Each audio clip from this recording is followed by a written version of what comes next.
My wedding day felt like a dream come true, at least, that's what I thought back then. Months later, those bright, joyful memories still lingered in my mind, like a favorite old movie. That was until the day I stumbled on a flash drive. I wasn't even looking for it. I was reorganizing the study, sorting through a cluttered pile of wedding thank you cards, when this tiny USB stick tumbled out. Curious, I plugged it into my laptop, thinking it might hold a forgotten digital copy of our wedding album.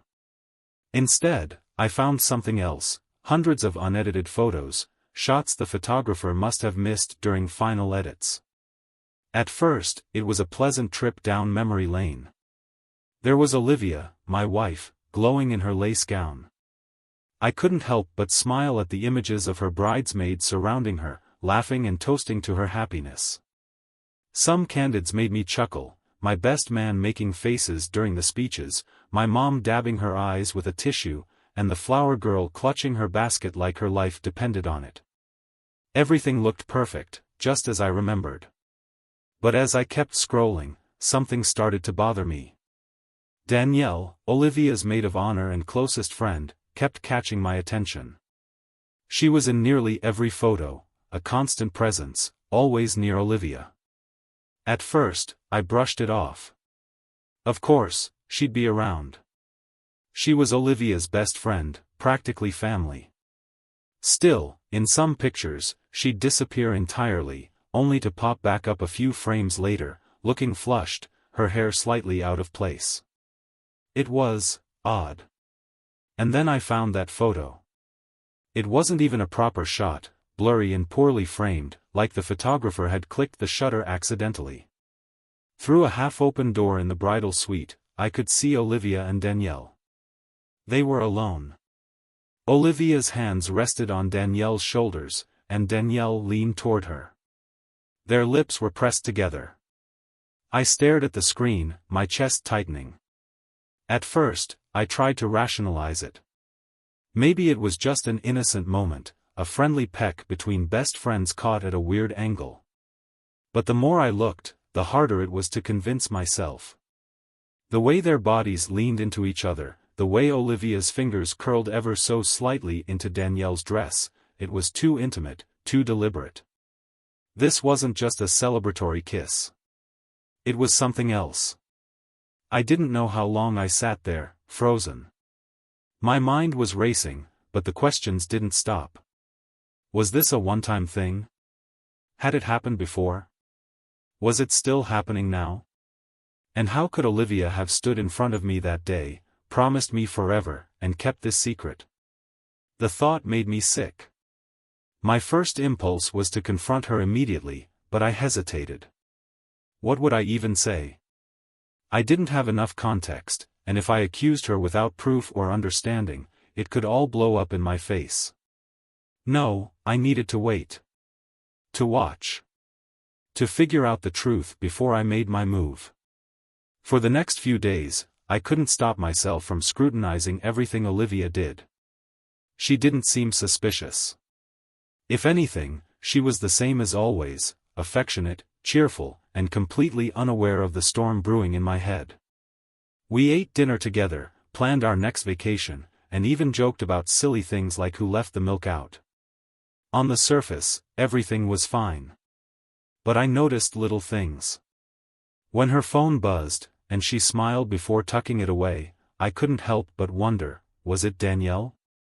If she left the room to take a call, I'd strain to hear her voice, trying to pick out any clues. The paranoia was eating me alive, but I wasn't ready to break the illusion yet. One evening, when Olivia was out running errands, I found myself back in the living room, the flash drive in hand. I plugged it in again, determined to comb through every photo with fresh eyes. This time, I wasn't just looking at Olivia and Danielle. I was looking at everything. I saw things I hadn't noticed before. How Danielle's hand would linger a second too long on Olivia's arm. How their smiles in group photos seemed almost like private jokes. Even their body language in group shots spoke volumes, subtle leans, shared glances. And then there were the moments Danielle was missing altogether. She wasn't around for the bouquet toss, wasn't in the background during the cake cutting. Each time, I found myself asking, where was she? Finally, I found another photo that stopped me cold. It was outside the reception hall, a candid shot taken in the shadows. Danielle stood just out of the light, her face half hidden, staring at Olivia on the dance floor. The look in her eyes was unmistakable, longing, raw and unguarded. She wasn't just Olivia's friend. She wanted her. When Olivia came home that night, I had already decided. I wasn't going to confront her. Not yet. I needed answers first. Why had this happened? Was it a mistake or something deeper? And most of all, how had Olivia justified this to herself? The weight of the secret was suffocating, but I knew I couldn't act on impulse. If I was going to unravel the truth, I had to be patient. So, I waited. And I watched. The truth would come out eventually. It always does. Waiting for the truth to reveal itself is a slow kind of torture. Every day, I found myself more consumed by what I had seen on that flash drive. But as much as I wanted to demand answers, I knew the moment had to be right. So, I played the role of the loving husband, even as I couldn't shake the feeling that my entire marriage was built on a lie. A week after finding the photos, I decided to take a closer look at Olivia's interactions with Danielle. We were hosting a small dinner at our house, just a casual night with friends. Olivia had insisted Danielle come, of course. They were as inseparable as ever, and now that I knew what I did, watching them together felt like staring at a ticking time bomb. Danielle arrived late, her usual confident energy trailing behind her. She greeted Olivia with a hug that lingered just a moment too long, then turned to me with an almost overly cheerful, "Hi, Adam." I forced a smile and pretended not to notice the way her eyes flicked back to Olivia every few seconds. The tension in the room was invisible to everyone but me. Over the course of the evening, I caught moments that felt off. A shared laugh that ended with Olivia's hand brushing Danielle's arm. The way Danielle's gaze lingered on Olivia as she moved around the kitchen. Even when they weren't speaking, their silence was filled with something unspoken, something I couldn't ignore. My mind screamed at me to call them out right there at the dinner table, but I held back. It wasn't until dessert that I got my first real clue. Olivia stepped away to grab another bottle of wine, leaving her phone on the counter. Danielle was across the room, chatting with a friend, but her eyes darted to the phone almost instinctively. I don't know why I did it, but I reached for it, flipping it open under the pretense of checking the time. There, on the screen, was a text notification: "Can't wait to see you tomorrow." D. My stomach dropped. Tomorrow? What plans did Olivia have with Danielle that she hadn't mentioned? I locked the phone and set it back down before Olivia returned, my hands trembling with the effort of acting normal. The rest of the evening passed in a haze. When our friends left and Olivia turned to me with her usual post-party smile, I could barely look at her. She didn't notice, of course. She kissed my cheek and thanked me for being such a great host before heading upstairs to bed. I stayed behind, staring at the empty wine glasses and wondering how much longer I could keep this act up. The next day, I decided to follow her. She mentioned running errands, which lined up suspiciously well with Danielle's text. I told her I had some work to do and would be staying home. She kissed me goodbye, and I waited exactly 10 minutes before grabbing my keys and slipping out the door. She drove to a small cafe on the other side of town. I parked a few spaces away and watched as she stepped inside. A moment later, Danielle appeared, her bright smile unmistakable even from a distance. They hugged, not the casual embrace of two friends meeting for coffee, but something far more intimate. My heart pounded as I watched them take a corner table, their heads leaning in close as they spoke. I sat there for over an hour, watching from behind the tinted windows of my car. They laughed, their hands brushing across the table. At one point, Danielle reached out to touch Olivia's cheek, and Olivia didn't pull away. If anything, she leaned into the touch. By the time they left, my emotions had spiraled into something I couldn't even name. I wanted to confront her, to demand an explanation, but I felt paralyzed. Instead, I followed them again, this time to a park just a few blocks away. They walked side by side, their arms brushing, until Danielle stopped and pulled Olivia into an embrace. They stood there for what felt like an eternity, completely oblivious to the world around them. When Olivia finally returned home that evening, she acted as if nothing had happened. She asked how my day was, told me about the errands she had run, and kissed me goodnight. I laid awake for hours, staring at the ceiling and trying to figure out my next move. By now, it wasn't just about the betrayal. It was about the lies, the secrets, the way she had looked me in the eye every day and pretended everything was fine. I wasn't sure if I wanted to save our marriage or burn it to the ground. All I knew was that I couldn't keep living in this limbo. The next morning, I made a decision. If Olivia wasn't going to give me the truth, I would find it myself. I wasn't just going to sit back and wait for the pieces to fall into place. I was going to take control of the narrative, no matter what it cost me. The plan I came up with wasn't perfect, but desperation makes you creative. Olivia thought I was working late that evening. I had told her I needed to pull extra hours to meet a deadline, which gave me the freedom to put my plan into motion. Instead of going to the office, I parked my car a block away from Danielle's apartment and waited. If this was where Olivia and Danielle's secret meetings happened, I needed to see it for myself. I didn't have to wait long. Olivia's car pulled up, and she stepped out, glancing around as if to make sure no one was watching. Her caution only confirmed my worst fears. She walked quickly to the building, and I followed on foot, keeping a safe distance. When the door closed behind her, I debated my next move. Breaking into the apartment felt insane, but the fire escape looked inviting. My pulse raced as I climbed, each step louder than I wanted. I'd never done anything like this before. I felt like a criminal, but the need for answers drowned out my better judgment. Reaching the second-floor window, I crouched low and peeked inside. What I saw made my breath catch. Olivia and Danielle sat on the couch, their bodies impossibly close.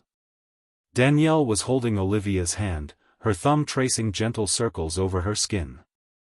Olivia's face was a mix of nervousness and tenderness. She looked at Danielle like she used to look at me. I couldn't hear what they were saying, but the body language told me everything. This wasn't some one-off mistake. This wasn't a moment of confusion. It was real, tangible, and intimate in a way I hadn't seen since before we got married. My chest felt like it was caving in. But then something unexpected happened. Danielle pulled out a small, velvet box. My heart stopped as she opened it to reveal a delicate necklace, the kind of gift that screams meaning. Olivia's eyes widened, her lips trembling as Danielle fastened it around her neck. They embraced, and I couldn't look away. It was like watching a life I thought I knew crumble into pieces.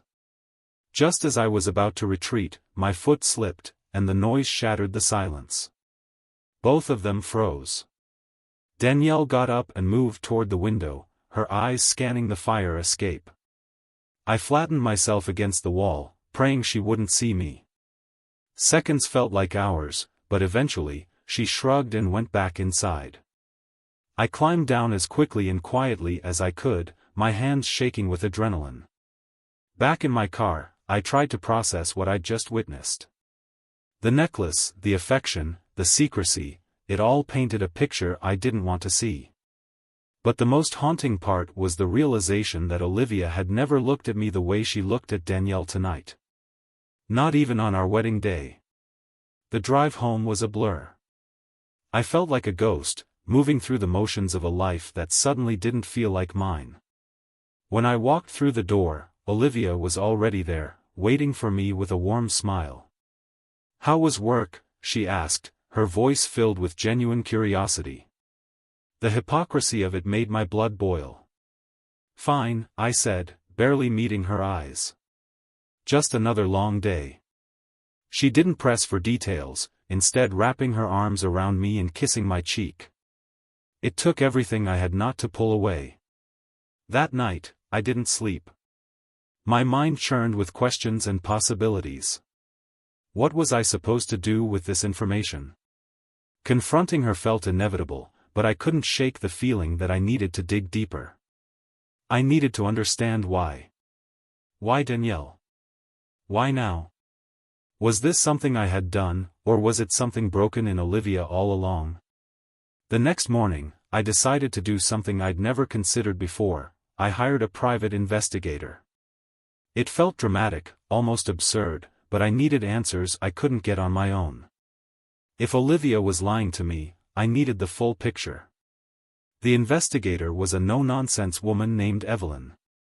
She didn't ask a lot of questions, just took the information I gave her and promised to follow up within a week. The wait was excruciating. Every time Olivia smiled at me, every time she kissed me, it felt like a dagger to the heart. And yet, I played my role perfectly, pretending nothing was wrong. When Evelyn called, her voice was calm but firm. "You might want to sit down for this," she said. My hands trembled as I clutched the phone. What she told me shattered the last fragments of my world. Olivia and Danielle hadn't just started seeing each other recently. Their relationship went back years, long before our wedding. Evelyn's photos showed them together on vacations, at events I thought Olivia had attended alone, even in our own home when I wasn't there. The depth of their connection was undeniable, and the betrayal cut deeper than I thought possible. But there was one piece of information that sent everything spinning. Evelyn had uncovered something Olivia and Danielle hadn't counted on. Danielle wasn't just Olivia's secret lover. She was secretly planning to propose to Olivia, and the necklace was only the beginning of their plan to build a life together. I dropped the phone, my mind unable to process the bombshell. Danielle's intentions were crystal clear. Olivia's affair wasn't just emotional or physical anymore. It was a betrayal of everything we had built, and suddenly, I realized my confrontation with Olivia wasn't just about us. It was about the future she'd been planning behind my back. The weight of Evelyn's revelation was crushing, but it also lit a fire in me. I couldn't keep playing the fool in my own marriage. If Olivia thought she could walk all over me, she was about to learn how wrong she was. That evening, I sat across from Olivia at the dinner table, my mind racing with possibilities. She was chatting about her day as if nothing had changed, as if she weren't secretly plotting a future with Danielle behind my back. I studied her face, looking for cracks in the facade, but Olivia was an expert liar. Every smile, every laugh, felt like a knife twisting in my chest.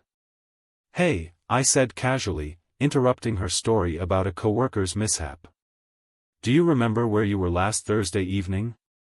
Her fork paused mid-air, and for a split second, I saw something flicker in her eyes. "Last Thursday," she repeated, feigning confusion. "Oh, I think I was running errands." "Why do you ask?" "Just curious," I replied, forcing a smile. "I thought I saw your car near that little cafe downtown. The one on Elm Street." Her hand tightened slightly around her fork, but her expression remained neutral. "Oh, I might have been there. I stopped for coffee, I think." "Why?" "No reason," I said, leaning back in my chair. "Just thought it was funny. Looked like you were meeting someone. A friend, maybe?" She set her fork down carefully, her smile wavering. "Adam, what's this about?" For a moment, I considered confronting her right then and there, but I held back. I needed her to feel the walls closing in. "Nothing," I said lightly. "Just making conversation." The rest of dinner passed in awkward silence, and I could tell she was unsettled. Good. Let her squirm. The next morning, I called Evelyn and asked her to dig deeper. If Olivia and Danielle were planning a future together, I wanted every detail. Bank accounts, secret communications, anything that could give me leverage.